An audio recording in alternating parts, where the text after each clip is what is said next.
Hey, Susquehanna, welcome to the SCHS Works podcast. This is episode 16. Holy cow. I didn't think we'd get through 3. And here we are at number 16 with Mrs. Sellitto. Mrs. Sellitto, how are you? I'm good. How are you? Hey, I'm not too bad. You are here today, obviously, because we're going to talk a little bit about guidance. And you've kind of moved into an incredibly important role there. So we're going to get into that here a little bit. But let's talk about a couple things that are coming up. The Accident Reconstruction Seminar. We've got an accident reconstruction seminar coming up with some students that showed an interest in science or going into the criminal justice field. And so that will be with the PA State Police. They're going to come onto campus and they're basically going to show our students how they will reconstruction accident. Last year they were out there with their cruisers laying down some rubber so that they could get some measurements and do some math and calculate speeds and things like that. So you were a part of setting this up. Kind of, yeah. And I do know that I remember last year they did the first half of that seminar inside the classroom learning to do the math. Yep. And putting together the formulas in order to go outside and, figure it out. Yeah, and then have the hands-on fun part. But yeah, they actually said, hey, we don't want anyone that they haven't completed successfully Algebra 1 yet. They said that's something that they need to have. Yep. But yeah, so I kind of set it up and then just turn it over to you and you do all the legwork on that. I appreciate the heck out of it. So hopefully we're going to have another successful one and the weather's good. Another thing we've got going on is on May 22nd, we have the ALS Awareness Day. So Mr. Tompkins and Mrs. Legg will be on SNN at some point next week talking about this. But it's a $1 hat day and a $1 PJ day, and it's going to benefit the ALS TDI, which is the Therapy Development Institute.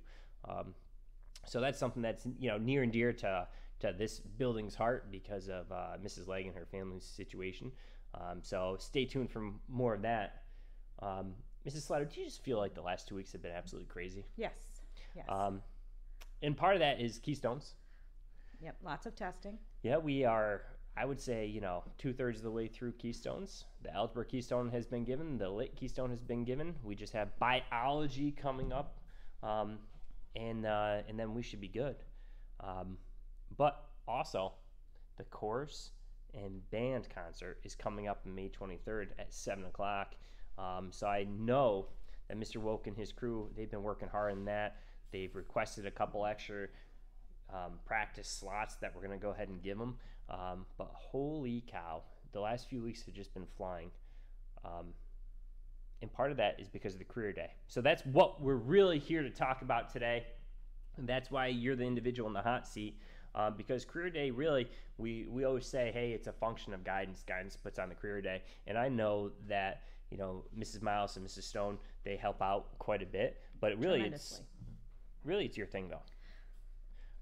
So let's sit back to the planning stages of that career day. When does planning start? So for me, I start sending out letters to possible and new and past participants in January, first week of January, just to get the idea out there with a date and see if they can put it on their calendar, if they're willing to come back, and new perspectives just to see if they, a lot of these companies and businesses need time in order to take that off or to find workers to come and take that day off and be a participant. So I start early. Yeah, and you say, hey, they need time to figure this out, and that's kind of cool to see because I do believe we have some individuals that show up to career day where they are taking quote unquote time off to make sure that they're here. Obviously, all of the businesses that are here, they're losing production. Yep. All right, because they have individuals here representing, but I think it's just a testament to their commitment to the community and students that they're willing to do this for us. Yes. So what's that been like in terms of reaching out, finding businesses, finding individuals for the career day? Has that been something that's been challenging, or are you seeing companies that are really willing? What's that been like? So a little bit of both. I think a lot of companies are willing. I think a lot of local businesses are willing. It's just hard for them because local businesses are small. So, for instance, we had a new one this year was Endless Mountains Motors. I think they only have about 3 people that work there, 2 mechanics and the girl in the office. and they all three attended. So I'm not sure if they shut down for the day or if they just had somebody there, taking appointments and stuff like that. But they all three showed up and they had a good time. But challenging wise also is, trying to find new ideas to bring new things in. So I would love to get logging and stone companies and things like that. However, the time of year that we do host Career Day, that's their time of year to work. Yeah. So if we had it in the wintertime, they might be able to come, but we don't. We have it in May. Yeah, absolutely. Maybe we can find some dead trees on campus and try to get them to cut them down for us. Do a little hands-on there. Kind of work that a little bit. It's important. It's important in this region. I mean, we have a lot of stone quarry workers, and we need them. Absolutely, 100%. And that's always my favorite line with students who are like maybe not working hard in class. And they're always like, what do I need this for? What do I need this for, right? And sometimes the bottom line is you may not need this in the future, but what you do need is the ability to commit to a task that in the moment you don't want to do, because that'll translate to any career. Yep. And so we always had that conversation.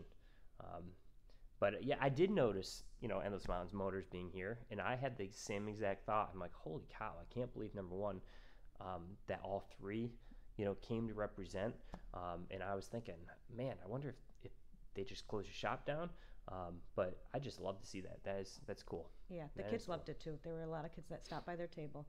They had a blast. They can't wait for next year. Nice. Yeah. Good. So the planning starts January timeframe. This year, did you have a big scramble the week or two before, or was it pretty smooth sailing?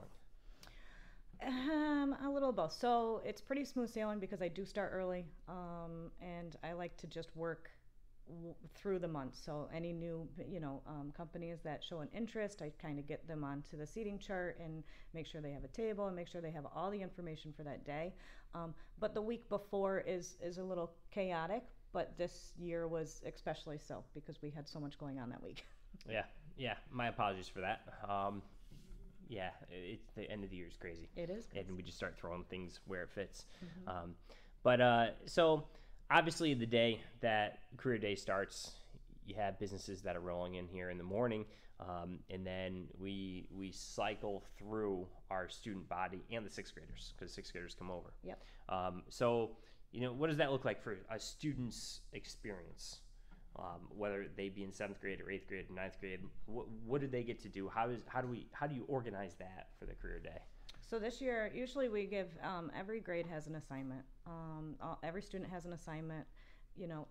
What the assignment is essentially is not graded or anything. It's just sparking a conversation. We want them to have a conversation with the people and the businesses and the participants that are there for them.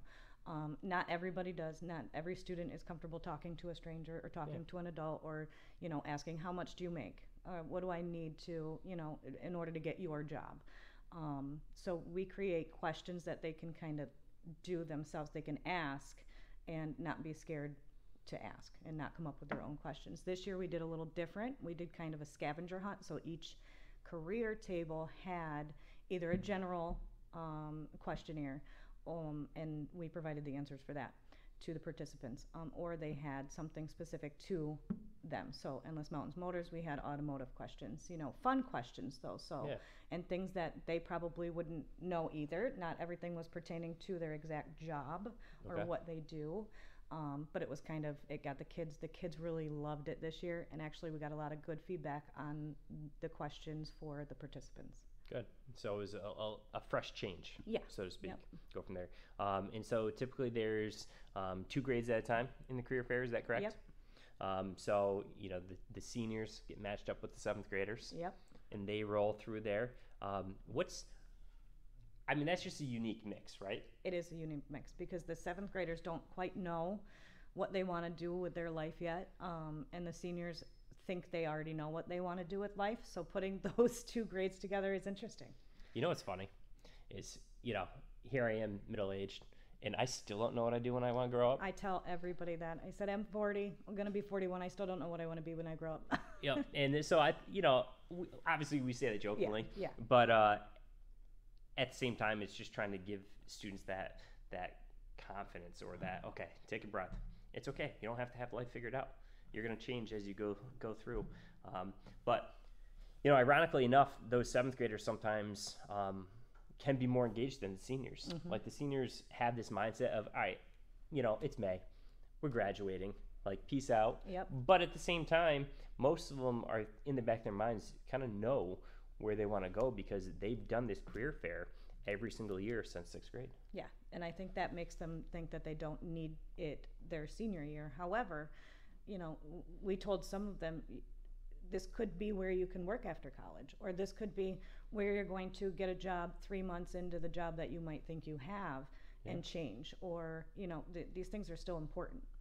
Yeah, absolutely. I mean, if you're a senior, you're rolling through here, you just meet people, you talk to people, you can make a connection that comes back to really positively impact your life. So some of the businesses, I'm going to put you on the spot here. Oh boy. But I know you give maintenance like a map, and you say, hey, set up the gym just like this. Yep. Give me a couple of the example of some of the people, the businesses that were here for the career day. Okay, so we had a few from the oil and gas company. We had SWN and. Do you have a connection with SWN? I do. How did you get them here? Oh, that's my husband. So so I you talked pulled him that into string. it. All right. Yep. All Last right. 2 years he's been willing to come. I just drag him in here and do it. We have DT Midstream. Yep. Williams, so they're part of the oil and gas part. We have military that comes. We have the forestry and Pennsylvania State Police, and we have 2 steel companies. Companies that make the steel. Alima was a new one this year. All right. Oh gosh, we just got have so Delta many. Engineers. Delta we have Engineers. BAE. Yep. Jeffrey Kais. Yep. He is Cart here for captioning cart and captioning. Communications. Yep. And Jeffrey, if you're listening, message received. You want pizza and double chocolate chip cookies next year for lunch. We've got that. Yep. You spoke about some of the gas companies, DT Midstream, Southwestern, Williams.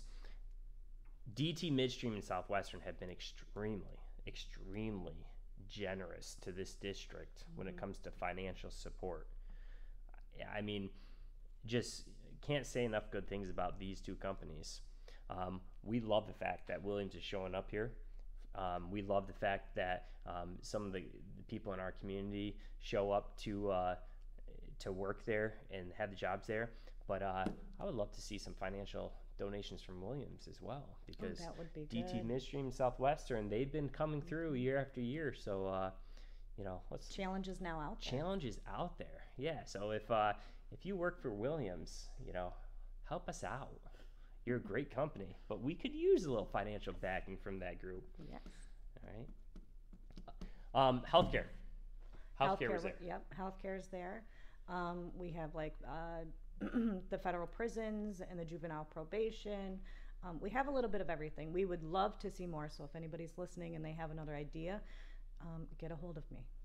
Okay, and how do we get a hold of you? You can call the high school and just be patched through to me, or you can email me at nselletto@scschools.org. Yeah, perfect. The more the merrier. Yes. In terms of setting up that gym. Teachers have been great. I reach out every year to the teachers and just say if anybody has any contact information for anybody new or that you think will be willing to be a participant, let me have that, and I try to get a hold of everybody they give me. Yeah, and one of the big hits was a cardboard cutout. Oh, Jake from State Farm. He's always a big hit. Yep, the cardboard cutout. So Jake from State Farm was here. I'm impressed that you were able to pull such a an individual with such a high ranking celebrity. If you will. I do have ways of doing that. I have contacts. So yeah, understood. Understood. So hey, looking back at this, it was a great day. It was a busy day.